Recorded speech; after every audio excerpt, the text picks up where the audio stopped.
Hello, everyone, and welcome to African Conservation Podcast. Today with us is John GUERNIer, who's working now for WCS, so Wildlife Conservation Society in the Central African Republic. Hello, John. How are you? Hi, Matt. Good to be on your podcast, and yeah, happy to have this chat. Yeah, glad to have you here. If you could introduce yourself quickly, a bit of your background, where you worked before, what do you do now? I'm sure everybody's very interested.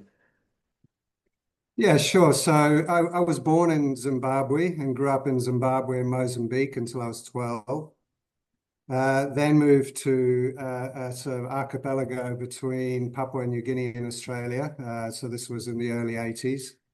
It was indigenous land, and so I grew up there. I went to boarding schools and so my whole life, I've lived very remotely, and from a very early age, wanted to be involved in conservation, wildlife conservation. I think initially the sort of high goal was to be a ranger, and then as time goes by, you find yourself stuck behind a laptop most of the time. But yeah, so I've worked in Australia, obviously, Southeast Asia, the Federated States of Micronesia, various countries in Africa, also in Latin America, but currently in the Central African Republic. And here I look after a landscape that includes the Bamingui-Bangoran National Park, a couple of faunal reserves, a presidential reserve, an integral reserve, a number of community hunting blocks and hunting sectors, although they're not operational at this stage, just because of low wildlife numbers and insecurity in the area that we're operating. So that's the very brief update as to what my background is and where I find myself today. Yeah, I can understand why listening to how you grew up, all those remote places, wild places, your attraction, your appeal for nature and conservation, of course, is very logical, I'd say. And not everybody, like you said, can become a ranger. Of course, it depends how life goes on and what you do and the people you meet and the opportunities you have. And Africa is there's so many amazing NGOs, like huge ones like African Parks or scientists like Frankfurt, then you have WCS. What is for you the particularity about this position you have now in Central African Republic, which is like, north of Central Africa? It's a bit specific, like regarding conservation issues might be different than, I don't know, Southern Africa, for example. Yeah, I think the big conservation gains are really to be had in this part of the world, and also the DRC, Congo Brazza, the whole Congo forest to the south of here.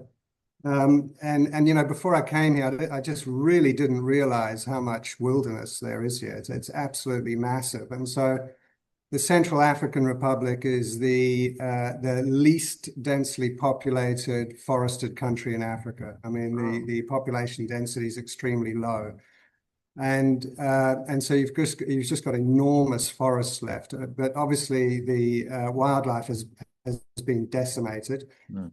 You have some species that are now extinct completely, like the West African rhino. Some that are likely locally extinct, such as cheetah, that used to occur in small numbers in the northern part of our landscape, which is 113,000 square kilometers, so roughly 3 times the size of Switzerland. So it's massive. And where we are is significant in the sense that it's the sort of crossroads of 4 different wildlife assemblages. So you've got the habitats that are more associated with the East Sudanian savanna, mixing with the sort of Congolese forest savanna mosaic. And then you've got wildlife assemblages from East Africa, from the Sahel, from West Africa, and also from the Congo. So you'll find in this landscape, you'll find bongo, you'll find which is a Congolese species. You'll have red-fronted gazelle, which is more of a Sahelian species. Red-necked ostrich, again from the Sahel. You've got wild dog and cheetah, which is more associated with East Africa, and so on. So it's a really remarkable area. And of course, one of the national parks within this overall landscape is Manovo-Gunda St. Floris National Park, which is a UNESCO World Heritage listed park for those very reasons. So that's one really important aspect to the landscape that we're working in. The other is that it's connected to other landscapes. So it's connected up into the greater Zakumo landscape to the north, which is under African Parks Management, as well as to the Chinkul greater landscape to the south, also with African Parks. And if you add up all of those landscapes together, forgetting for the moment Nedi, which is further to the north, I mean, you're just talking about vast areas of land, and so the potential for the recovery of species that are really specific to these areas, and this represents their best recovery. So, for example, Giant Eland or Lord Derby Eland, as it's also known, this is a really important habitat for their recovery. The Kordofan giraffe, also northern lion, and so on. So this habitat represents some of the most exciting and important conservation initiatives in Africa at this stage. And you were saying now it's impressive the size and like the connection in between like the northern Chad and the eastern sector and all this wildlife moving around. And you were saying the population, like human population, is very low in Central African Republic. Yeah. Yeah, but some of the wildlife had been decimated before WCS came, or even maybe a bit since then. And when 2018, I think WCS came over and had an agreement with Right. the government to manage the park and the whole area. The threat was it like poaching, like mixed with bushmeat poaching as well?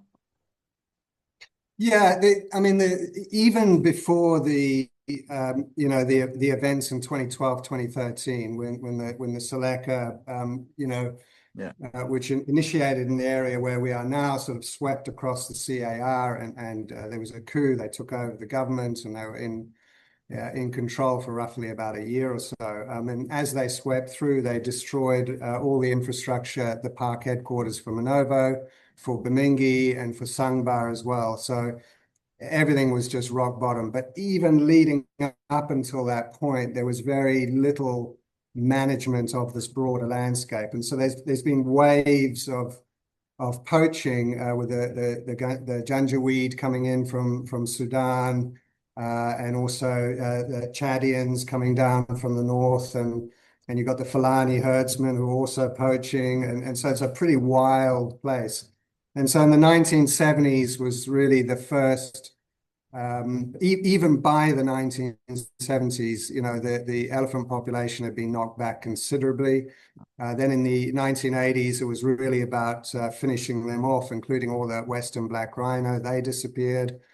And then, by 2012, I think it was an aerial survey done in 2010. And at that point, what was left of the high densities of wildlife were in the former hunting blocks, not in the national parks. Oh, okay. And so that's just, I think a positive story for the sport hunting industry, that if it's regulated properly, managed properly, and supported properly, it can really be part of the solution for wildlife conservation, especially in these huge landscapes, which are just too big for one organization to manage. So it's a little bit like Niassa Special Reserve in northern Mozambique, which Yeah. is divided up into ecotourism blocks and hunting blocks.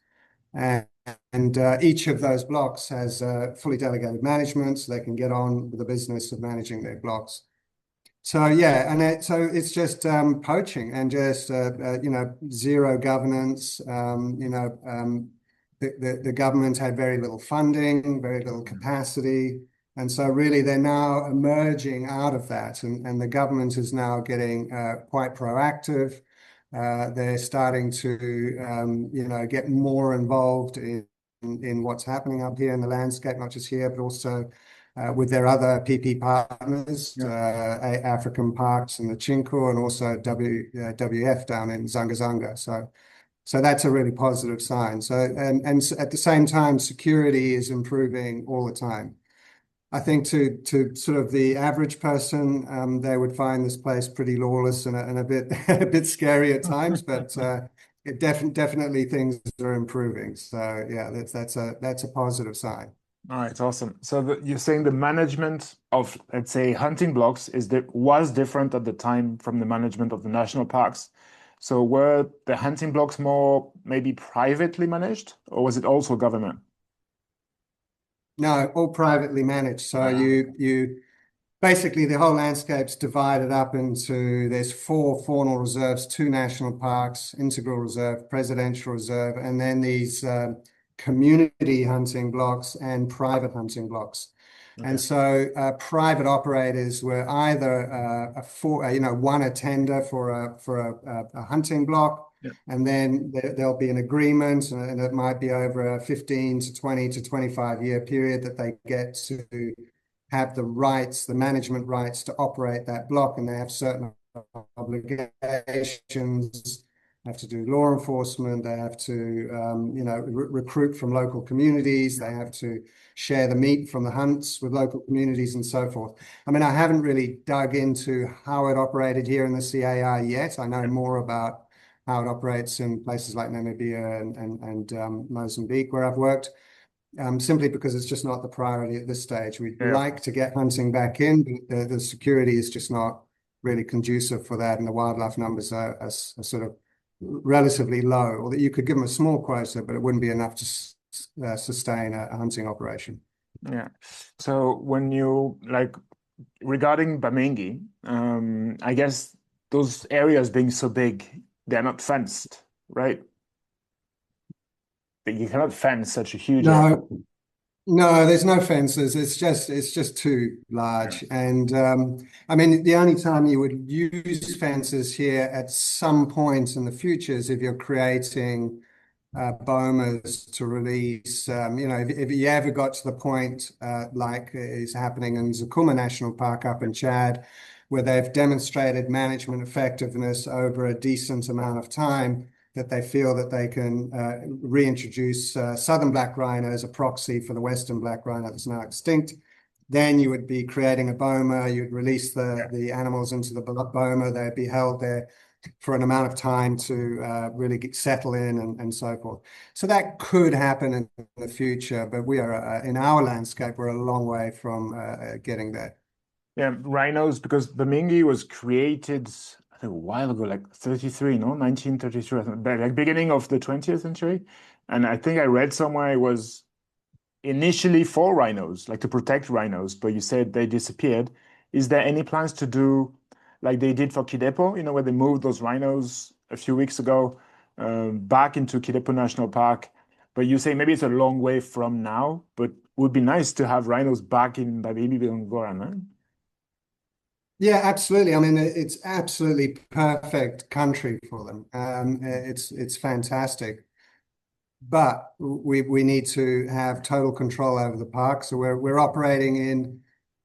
So just Bamingui-Bangoran is over 11,000 square kilometers. And then if you add the faunal reserves and all the rest of it, it's an area of close to 40,000 square kilometers that I'm directly responsible for with 45 rangers. So, we're far, far away from reaching a stage where we feel we could Yeah, of bring in course. black rhino. So, Yeah. first we have to sort of demonstrate stability in management and operations over a prolonged period of time, 3 to 5 years, where we've really got things starting to work well.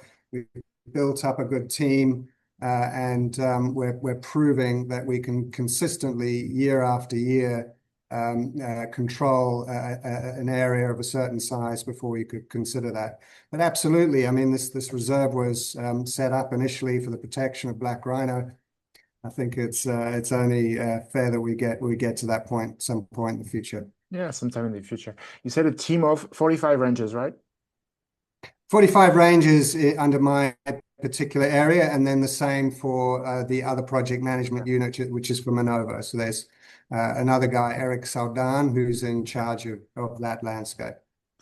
So about 90 eco guards at this stage. Yeah. But still, yeah, to patrol this huge area, it's a like an insane job for you guys. Like these, I guess there's patrolling, maybe community outreach, and managing the whole, maybe the few scientists working in the reserve, maintaining security from outside intruders, I would say, if it's Yeah. belligerent or pastoralists moving in with their cattle. I don't know if you have that issue as well, but there's so many work. Like, what would a typical day for a ranger be like? Yeah, I mean, first I would say that, the sheer scale of this place, you've just got to kind of work out how do you manage it. You don't have the resources to manage all of it. So by way of comparison, you could fit Serengeti National Park, which hosts the second largest wildlife migration on Earth. You could fit Serengeti in here 7 times with some space to spare. So it's enormous, right? So obviously, if you try and manage all of it and try and spread your resources over this whole area, you're just not going to be able to do that. So at the moment, we're concentrating on roughly 4,000 square kilometers in my greater landscape that I'm responsible for, and about the same in the Manovo. And we're about to start a process where we initiate operations in the Ndongo-Ngasa area, which are these big gallery forests that stretch down from Manovo into these former hunting blocks. And that's where we still have elephant, bongo, Dabraza monkey, these Congolese species. So that's happening now. We've secured money from the Bookman, and we're also applying to the Rainforest Trust to set up a special reserve there. So daily life for a ranger, they go through various rotations. So they're either on patrol in the field, or they're on what we call QRF, quick response force. Yeah. But QRF in our context is pretty much guarding the base, because this is an area with high security risk, Yeah. providing armed escort for vehicles traveling inside the park, but also from Bamingui up to the regional hub in Delhi, or from here to the capital, Bangui. You can't go anywhere without armed escorts. Okay. And then they'll have their rest. So it's a sort of a constant cycle. And then, we have our CC Ops room, command and control operations center set up with all the big monitors on the wall. And, we've got Earth Ranger and Ecoscope set up, and all Nice. of the sensors in the field. So we're looking at where information about where poachers are coming from, their routes in. We're doing aerial surveillance to look for camps, for fires, for where transhumants are coming in. So Okay. we send out people to, specially trained people to man the edges of our operational area to engage with the transplant herders, to explain that they shouldn't be coming into this area, and they offer them tea, they sit down. They're not armed at all, and it's just about trying to work with the transhumant herders. So but when they're on patrol, but they've got specific instructions about where to go, what to look for. So sometimes it's a standard patrol, but sometimes it's an intelligence-led operation. For example, we had one in February where we had done some aerial surveys. We knew that a lot of the poachers were coming in from Bangora, which is one of the sort of the capitals of a prefecture. We flew over, we could see where their trails were coming in. So we went in, set an ambush, arrested 11 people, motorbikes, some tons of bushmeat, and so forth. So it's a mixture of both. And it's also looking at where, for example, got camera trap images of a lactating lioness, which was just amazing. We went back in, put more camera traps in, captured her with cubs. So obviously, given the low numbers of lions that we have, we patrol that area more intensively. And we also break up the landscape. So we create intensive protection zones around the riverine areas, and we patrol those areas more intensively, particularly during the dry season, where there's an uptick in poaching. There's also when you've got your transhumant herders coming through. So it's a combination of all of these strategies and work. But yeah, they're good guys. The rangers that we have. Yeah, I'm sure that you have to be dedicated, and because, like you said, the environment is so huge. it is dangerous and not because of the wildlife, like it's dangerous because of the people. Yeah. So you need to have special training. I guess you guys provide that as well to them. Like when they do get recruited, they go through a full process of training that I guess includes carrying a weapon if they need to in most places. Not maybe, like you said, when they go to meet the pastoralists. Of course, it's so much nicer to sit down with them and explain things quietly over some tea than to rush in guns blazing and say, just get out. Like it has been proven like it doesn't work usually doing this. Like clearly communities, you know this better than me, but they are so important to conservation. We cannot protect an environment or an animal or wildlife if the people around those areas are not concerned and caring. If they just sit by and watch you protect this land and not their lives or livelihoods, it just doesn't work. But yeah, I'm happy with what you're saying. It's very impressive, the work the rangers and yourself are doing, and it's such dramatic landscapes. Dramatic as in huge and beautiful and threatened, but still are maybe some numbers are picking up. No, some wildlife numbers are going up a little bit. Yeah, they are. I mean, and so just in the Bamingui area that we've been patrolling, so I'm preparing a quarterly report at the moment. That report then goes to our partners, the local authorities, to the community, to the ministry and the departments and so forth. So looking at the figures, and this is just data collected by the rangers on patrol, so they collect it, creating an event and the Earth Ranger on the app, and then when they're back, that data is uploaded. So I think we had over 500 roan sighted in those 3 months, over 400 buffalo, the Central African buffalo, or the Sudanese buffalo, they call it.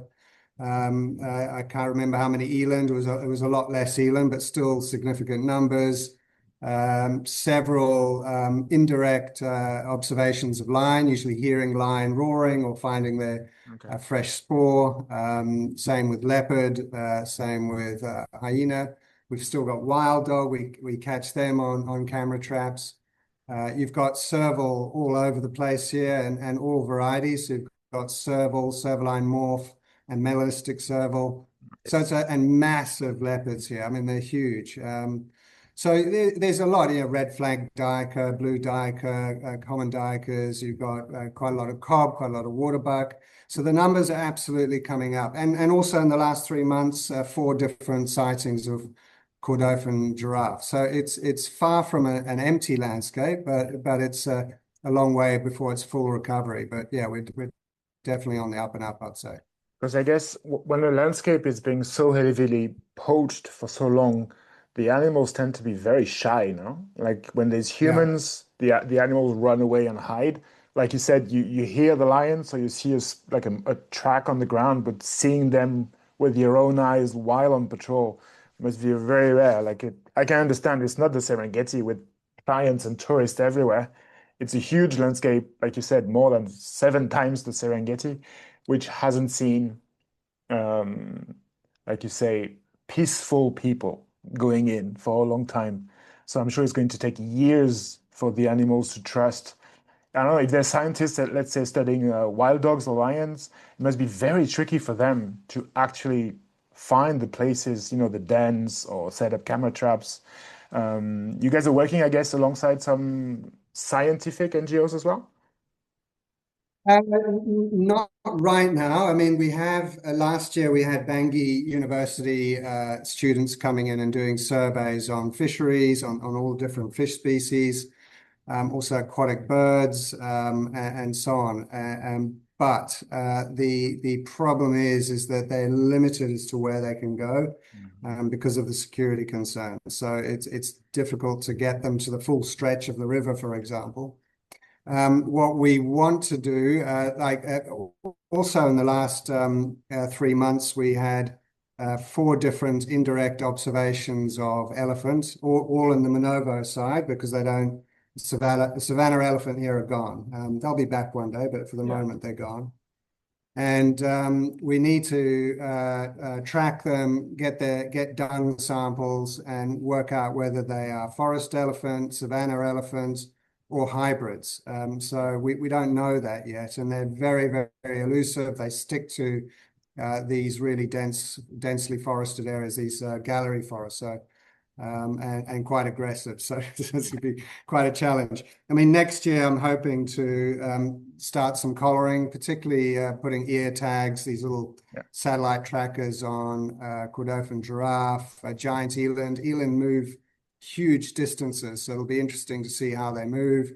Male roan also move huge distances. Buffalo, I'd really love to see how the buffalo are using this landscape over a sort of a 12-month period. So how they ebb and flow during the dry and wet seasons. And all of that information is going to help us refine how we apply scarce law enforcement resources across this landscape to maximum effect. Yeah, it's some amazing projects. And when you say about coloring or GPS markers, is it something that you guys at the WCS would do, or you would work alongside someone else? No, we bring in, I mean, we would manage it, but we would first have to work with the ministry, jointly plan the exercise. Then you have to identify a suitable veterinarian. Then you pre-order in whether it's collars for lions, collars for buffalo, or the ear tags. The ear tags are great, but they send in less information. It's like twice a day. Yeah. Whereas a collar gives you more precise information about where they're going. So it depends what sort of information you're trying to get.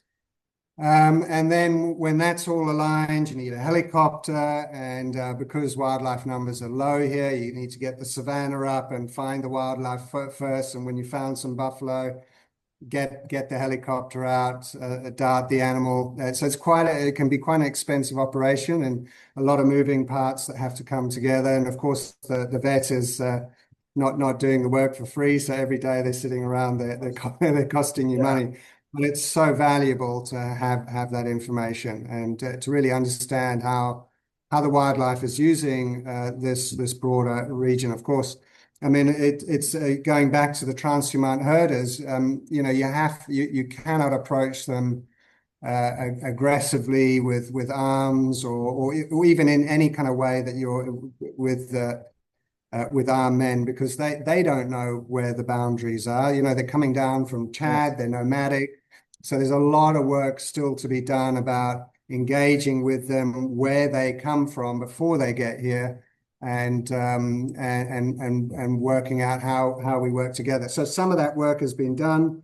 There's been quite a lot of consultation with the transhumant herders. Right. And through that consultation, we're now in the middle of a land use planning process for the entire area, identifying corridors where they should be coming down, areas where they can graze, and so forth. So that process is sort of ongoing at this stage. Yeah, it's a lot of work.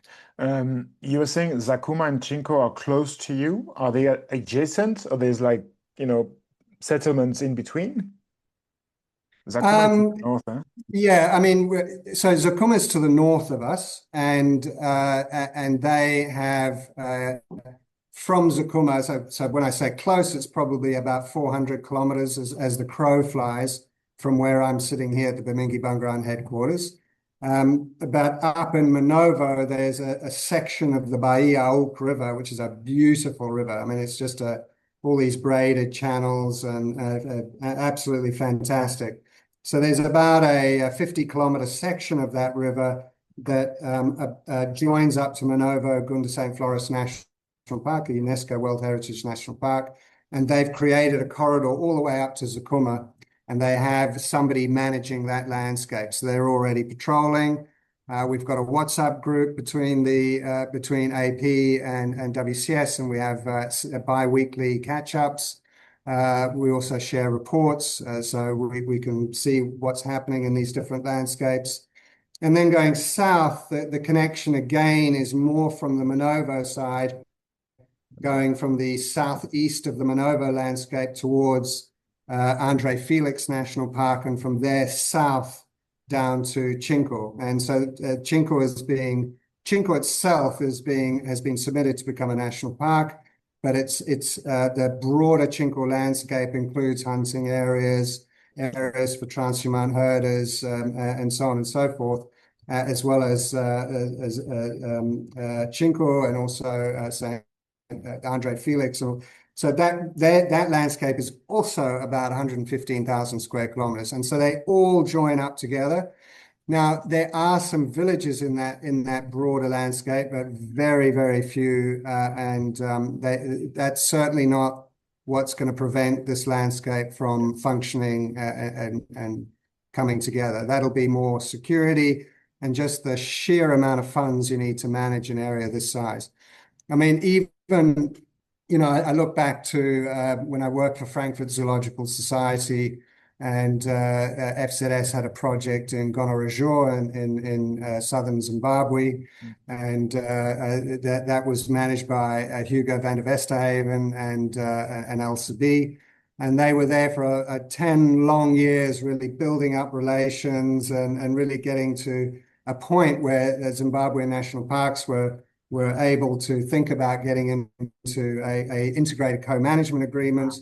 And it was at that point that things really took off and started functioning. And that's considered a big protected area. And that protected area is roughly 5,000 square kilometers. And we're basically managing that already. So, when you start thinking, and that's $5 million a year. So if you extrapolate that over this enormous landscape, we have to prioritize. We can't work at the same intensity as in Gonorrhoea across this landscape. So you have to look at corridors, you have to look where animals are how they're using the landscape and when, and really apply scarce resources accordingly. Yeah, because it's very interesting what you're saying, that I love it that, African Parks is communicating with WCS and all those NGOs are working together, because behind this, the goal is to secure, like you said, huge areas protection. And those places, they need impressive amount of funding. And without any data from the ground or proper management in each area, the funds will not come, or at least not come fast enough to protect each of them, so they don't fall back into, not despair, but like, where they were before. So like a good management, great rangers on the ground, dedicated men and women who protect this land, herders who are made aware of the invisible borders that they should respect if they can. If need be, private hunting blocks around these, protecting like a buffer zone maybe in between the national parks and the communities. And it's like just in people don't realize really, but like if you go from Zakuma all the way down to Congo, like that huge space. In many places, there's so little population, like you said, that it's not really a threat to conservation, but it's more about funding enough or funneling enough funds inside those parks and reserves and hunting blocks and protected areas, so that the management can be effective. Because if you have, like you said, 90 people for like a huge area like this, it is still not enough. And those people, you cannot motivate people with $10 a month. I've talked to so many rangers. Of course, they are dedicated. Of course, they love their job, but they also need to bring enough cash at the end of the month so their family can keep living and depending on them to do their work. And livelihood and passion is the same thing. Like it should be, to have a working, like an effective ranger, you need a happy ranger. And good management is this. Like you need to explain and provide enough for everyone, so that the landscape after that can benefit from all this. And the first thing that we need for this is funding. And of course, it's a huge part of WCS or African Parks or Frankfurt. They need funds to make things run, because it's not like in Europe where you have the money coming in from the government heavily. Africa is very different. The governments, they are pole, going in the right direction, but it's going to take time. And I think the help of WCS or AP or Forgotten Parks, there's so many, helping the governments maybe focus their their, how do you say it, their strength, and their manpower to go with communities, yes, but also with conservation management and snare removal, wildlife trafficking work. It's a huge job you guys are doing, and it's like congrats for all this because it's going to take time, but it's going to work. Yeah, it is a huge job, and from my experience, the biggest challenge is I would not put security or the lack of security and poor governance in this landscape as the biggest problem. I think the biggest problem is the challenge of having enough funding, number one, and particularly with the loss of funding from USAID, US Fish and Wildlife Service, and all of these. EU funding is becoming tighter. So all of those traditional streams of Mhm. funding either no longer available or more constrained and difficult to get. And so that's an enormous challenge. The other challenge or the other threat, I think, to progress is high turnover. When you've got Yeah. people just coming and going because they just find they can't cope with the lifestyle, and it looks good on it looks good on paper. When they get here, they realize it's a tough life unless it's your passion and love. So having some continuity in staff and avoiding that high turnover as much as possible, as well as having some sustainable financing through carbon and the likes, which is a long way off for us here, is just so critical. And yeah, that's what we have to strive for, but it's not easy. Yeah, it's an impressive work you guys are doing, and clearly the funding is the biggest issue. Like if you don't have funds, you cannot manage those huge places. But you guys, the work WCS is doing, that yourself are doing in Bamingui and on the other side, and all the way down to from Chad to Congo and Zambia and Angola, like the work, yeah, it's crucial work linking, conservation with the wildlife communities, the security issues that you have also. Um, so I know I thank you a lot for this great talk today. I hope you enjoyed it as well. And I wish you all the best in this coming year and all the amazing and tiring projects that you guys have on the ground. Thanks, Matt. Yeah, it was fantastic talking with you too. And yeah, maybe we could do a follow up in a year and give you a bit of an update of where I'd we're love at. to. And of course, you're welcome to have a great chatting. Yeah, thanks. Great to you too. You have a very good day. You too. Take care. Take care. Bye.